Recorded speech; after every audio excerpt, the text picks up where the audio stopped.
የኩዌት የድሮ ቤት እንደዚህ ነው አለው። አሁን መጣ ምናምን ነው ያለበት እዚህ ነው ይሄድ ነው። ይሄ ደግሞ ሻይ ጋዋ ልንጠጣ ገብተን ነው። ኮርኒሱን አያችሁት? የእኔ ድሮ ነገራቸውን ለማስታወስ ማለት ነው። የግርግዳ ጌጣጌጡ ራሱ ሰሞኑን ልጅቱ ምንም ነገር አያጅበኝም እያለች እኔን አገባችብኝ። እኔ አሁን ጭንቅ ጭንቅ አለኝ። ጩህ ያለኝ ከዛ ልጮህ ነው አልጋ። ከዛ ልጅቱ ስትመጣ የሆነ ድብር ላይ ስልክ ስወረውረው አየችኝ ማለት ነው። ምን ሆነሽ ነው አለችኝ። አስጠላኝ ስልክ። ከዛ መለየት ስልክ አልኳት ማለት ነው። ከዛ ሰለቸኝ ስልክ ስላት ምን ሆነሽ አለችኝ። ምንም ምንድን ነው የሆንሽ አለችኝ። ደግሞ ስታባብለኝ ባልተናነቀኝ መሰላችሁ። ጉድ እኮ ነው። የኔ ችግር አለ። እኔ ሰው ሲያባብለኝ ይመስልብኛል እና ከዛ በቃ ሳለቸኝ አልኳት። 7 ዓመት ሙሉ እዚህ አልወጣ የትም አልሄድ ሳለቸኝ በቃ ሳለቸኝ አልኳት ማለት ነው። ከዛ እኔ እንውጣለች። ከዛ ስልኩን እንትን ጣልኩትኝና ልብስ ላጥብ ሽንት ቤት ገባሁኝ። ከዛ ልብስ እያጠብኩ መጣች። ሽንት ቤት ፈልግሽ ነው አልኳት። አይ አልፈልግኩትም፣ ግን እኔ እንውጣለች። እንዴት ነው የምወጣው አልኳት። እኔ እንሂድ እኔ እና አንቺ ልብስ ልበሽ፣ አሪፍ ልብስ ልበሽ አለች ማለት ነው። ልብስ ደግሞ ይሄ ብቻ ነው ያለኝ እና ያበሻ ቀሚስ 2 አለኝ እናንተ። እኔ እኮ የምቀበለውን ደግሞ ህዝብ ሰሙ ምን አይነት ናት ነው የምትሉት። ጋራበኝ ራሴ ጉዳይን አዲስ ይሄ ሁሉ ደግሞ እዚህ የተከፈለሽ ልብስ የለሽም። ልብስ አልገዛው። ይሄ ሼኤን የሚባል ነገር ደግሞ እንዳልጠልብ አላቅም። አጠላለቡ እንጂ ሼኤን አልችልበትም። ሁልጊዜ ያሳየኝ እያልኳት እሺ ትለኛለች። መሽጉል ናት ልጅቱ ራሱ ማለት ነው። እና ይህ ሼኤን አተላለብ የምታውቁ ልጆች ንገሩ። በውስጥ የምታውቁ ልጆች ሼኤን እንዴት እንደሚጠለብ ንገሩ። ፎቶ አይቼ ብቻ መውጣት ነው። እንዴት እንደሚጠልብ አላውቅም። እና ልብስ የለኝም። አሁን ወደ ሀገሬ ልሄድ ነው። እሺ አሁን ወደዛ ሲሄድ ሽፎን ለብሼ ልጎተት ነው። የሆነ ሰተር ቀሚስ ሱሪ አልፈልግም፣ ግን የሆኑ ሰተር ያሉ ቀሚሶች መግዛት እፈልጋለሁ። ሲሄድ የምለብሰው ማለት ነው። ሀገሬ እንኳን ሀገሬ እገዛለሁ፣ ችግር የለውም። ግን እዚህ ሲሄድ ወደ ከርቸሌ ሄደለ ከርቸሌ የምቀያየራቸው ወደ ሀገሬ ሲሄድ ሪፖርት ላይ የምለብሰው ምናምን እንደዛ አይነት ቀሚስ እፈልጋለሁ። እናንተ ሽኩ በሉኝ። እንትን መጥለብ የምትችሉ ሰዎች፣ ሺኤን መጥለብ የምትችሉ ሰዎች፣ እኔ የምታቆኝ ማለት ነው። ስልኬን የምታቆኝ ሰዎች በውስጥ አናግሩ። እውነቴን ነው አናግሩ። አለማወቅ እንትን አይልም። እንዴት አታቂ ምናምን እንዳትልኝ ብቻ። አላቅም፣ እኔ ጠልቤ አላቅም።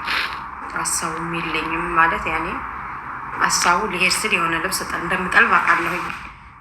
ግን እስከ ዛሬ ድረስ ምን ያደርግልኝ እያልኩ ልብስ አልሰበሰብኩም። ምክንያቱም የእኔ ሰውነት ጅል ነው ስላቸው ያኔ የሆነ ሰዓት ይወፍራል፣ የሆነ ሰዓት ደግሞ ሲቀንስ ደግሞ ዥው ነው የሚለው እና ከዚህ በፊት 3 ሻንጣ ልብስ ሙሉ ገዝቼ የሆነ ሰዓት ላይ በጣም ቀንሼ አይኑን ነበር የማየው። ሱሪ በዛ ምክንያት ጠላሁኝ። ጅንስ ሱሪ ከመሀል ገብቼ ቁጭ እያልኩኝ ማለት ነው። አሁን ሱሪ አልለብስም፣ አልወድም። ሳስበው ራሱ ያስጠላኛል፣ ታይቶች ምናምን ካልሆነ በስተቀር ማለት ነው። እሱም ከቀሚስ ስር እንጂ ቀሚስ ለመልበስ የምፈልገው ሱሪ የጠላሁት በዛ ምክንያት ነው። ሰውነቴ ስለቀነሰ መሀል ላይ ቁጭ ስላልኩኝ ማለት ነው። እና ከዛ ወዲህ ልብስ መግዛት ብዙም አይመቸኝም። አንደኛ እዚህ ስለማልለብሰው ለብሰው ቢጃማ ነው፣ አዲ ቢጃማ እገዛለሁ፣ አለቀ። ወደ ሀገሬ ሲሄድ ከሰውነቴ ጋር እኩል ነው ልብስ መግዛት የምፈልገው እንጂ ልብስ እየገዛው ምናምን ማከማቸት አልፈልግም። ግን እንደዚህ ልወጣ ስል ልብስ ያስፈልጋል። ሽፎን ደግሞ በዚህ ብርድ አይሆንም። በእርግጥ ከታች እንኳን ሱሪ ምናምን ለብሻለሁ፣ ችግር የለውም። ታይቶች ወፍራም ታይት ለብሻለሁ፣ ግን ከላይ ይበርደኛል።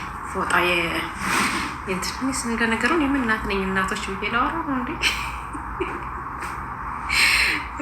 ፎጣ ለብሳለሁ። ከዛ ልጅቷ ትችይም እንደዚህ ብለሽ ብርድ ጃኬት የለሽም ሱሪ ነገር ምናምን አለች። የለኝም፣ ሁልጊዜ እኮ ልጥለብልሽ ያን የምልሽ ለዛ ነው የለኝም ልብስ አልኳት ማለት ነው። ከዛ በጣም ተጨናነቀች። ከዛ እናቱን ጠይቀቻት ልብሳለሽ ምናምን። ኧረ እኔ አልፈልግም፣ እኔ ይሄን ፎጣ ለብሳለሁ ብዬ ፎጣ ይገባለሁ። ካልተመለስን ግን ሾርት ቪዲዮ ለቅቄ ፖስቻለሁ፣ ችግር የለውም። እና ሰላም ሁኑልኝ። ከዛ እዚህ ነበር ይዛኝ ሄደችው። ይህ የድሮ የኮይት መደብ ነው የሚባለው በኛ፣ ይህ መደባቸው ማለት ነው። ከዛ እዚህ ሄድን፣ እራት በላን። ቁጭ ከማለት የተነሳ እራት አልበላውም ነበረ። ከዛ ልክ ሲሄድ ራበኝ ማለት ነው። ከዛ ሸዋርማ ነበር ያዘዘችው። ከዛ እየበላን አይጣፍጥም አለችኝ። እባክሽ እኔ ስለ ራበኝ አልታወቀኝም አልኳት። ይጣፍጥ አይጣፍጥ እውነት አልታወቀኝም። እውነቴን ነው፣ እየቀለድኳት አይደለም። በላሁኝ ማለት ነው። ምሳ አልበላሁም፣ ዝም ብዬ ቁጭ ብዬ ማለት ነው። ስፍናዬ ስፍና አይደለም። ስትጠራኝ ብቻ ሴትዮዋ ወይ ፈጣሪ ትዕግስቱን ስጠኝ ብዬ ሄዳለሁኝ። ለራሴ አቅርቤ ለመብላት አስጠልቶኝ አልበላሁኝ ነበር እና እዛ ሲሄድ ግን ሻወርማ በላሁኝ። እና ቤቱ ይሄ ድሮ ቤት ነው፣ ይሄን ይመስላል። እዚህ ወሰደችኝ። እግዚአብሔር ይመስገን። ግን እግዚአብሔር አላቅም እንደምተመስገን ከማለት ውጭ ሌላ ምን ይባላል? እውነት እንደዛ ደብሮ አስባችሁታል? ወስጄ እንደዚህ ፈታ አድርጌ ከዛ ምግባችንን በላንና ምግባችን በልተን ከጨረስን በኋላ ወደ ባህሩ ሄድን። ያው ከመሸ ስለሆነ የሄድ ነው። ብዙም አይደለም፣ ወደታች መሄድ አልቻልኩም። ፈራሁ፣ ያስፈራን ማለት ነው።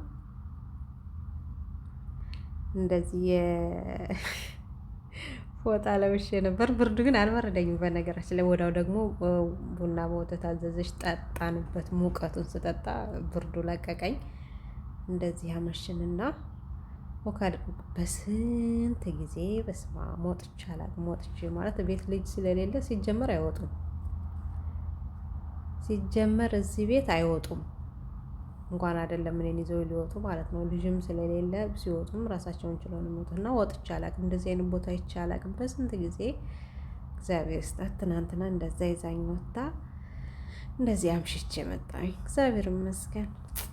መብርሃን ወላዲተ አምላክ አይደለም መጥፎ ሰዎችን ጥሩ ማለት በጣም አይደለም መልካም ሰዎችን በተፈጥሮ መጥፎ የሆኑ ሰዎች ናቸው ተብሎ ራሱ እኔ እንጃ።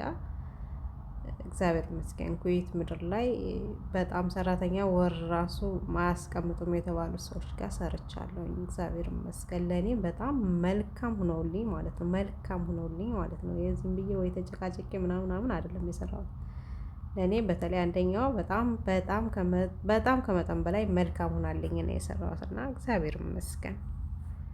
ዛሬ ደግሞ እንደዚህ ሲደብረኝ ተረድታኝ ወስጄ ላዝናናት ብላ ባህር ይዛኝ ሄደች። ተመስገን ብቻ እግዚአብሔር ይመስገን። ስንመለስ እንዴት ነው ደስ አለሽ ወይ የተጨናነቅሽው ለቀቀሽ ወይ ምናምን ምናምን አለች ብታይ። እና እንደዚህ ዝንጥ ብዬ በሽፎን በወርቅ ምናምን ፏፍልጭ ብዬ ነበር የሄድኩት። ያው ለብርድ የሚሆን ልብስ አይደለም፣ ግን ከላይ ፎጣዬን ስለደረብኩኝ ብዙም አልበረደኝም። ያው ስለመሸ ብዙም አልቆየንም፣ ቶሎ ነው የተመለስ ነው። የሆነ ታውቃላችሁ አላውቅም፣ ብቻ እግዚአብሔር ይመስገን። በቃ ተመስገን ተመስገን ተመስገን ነው የምለው፣ ሌላ ምንም አልልም። እና ልብስ ደግሞ ያው ሼን ላይ የምታውቁ ልጆች አሳውቁኝ። መጥለብ የምትችሉ ሰዎች እንዴት እንደሚጠለብ አሳውቁኝ። መጥለብ ፎቶ አይቼ ብቻ መውጣት ነው፣ ምንም ላጠልብ አልችልም። በእርግጥ እኔ ልብስ ብዙም ያን ያክል ልብስ መጥለብ አልፈልግም። ምክንያቱም ሰውነቴ የሆነ ሰዓት ይቀንሳል፣ የሆነ ሰዓት ይጨምራል እና በሚቀንስ ሰዓት በጣም ነው መቀነስ ከጀመረ በጣም ነው የሚቀንሰው ሰውነቴ እና የሆነ ብዙም ባልተራራቀ ጊዜ ውስጥ ልብስ አንዳንድ ልብስ ነው እንጂ መግዛት የምፈልገው እንደዚህ ልብስ እየገዙ ማጠራቀም አልፈልግም። ምክንያቱም እንትን ይሄ ምንድን ነው የሚባለው ብልጥ ከሰው ይማራል ወይ ከራሱ ይባላል። እና እኔ ከራሴ ነው የተማርኩትኝ። ከዚህ በፊት ልብስ በጣም እገዛ ነበረ። በጣም ብዙ ልብስ ነው የነበረኝ በፊት አረብ ሀገር በመጀመሪያው በመጣው ሰዓት ማለት ነው። እና ኢትዮጵያ ገብቼ በቃ አልሆነኝም። ሰውነቴ በጣም ቀንሶ ስለነበረ ያ ሁሉ ልብስ አልሆነኝም እና አሁን ድጋሚ ያን መድገም ስለማልፈልግ 7 ዓመት ሙሉ እዚሁም ለብሳትን ነው እንጂ ወደ ኢትዮጵያ ወስዳለሁ ብዬ ገዝቼ ያስቀመጥኩት ልብስ ምንም ነገር የለም፣ ምንም ነገር ማለት ነው። እና አሁን ልወጣ ስል የምለብሰው ነገር አጣሁኝ ማለት ነው።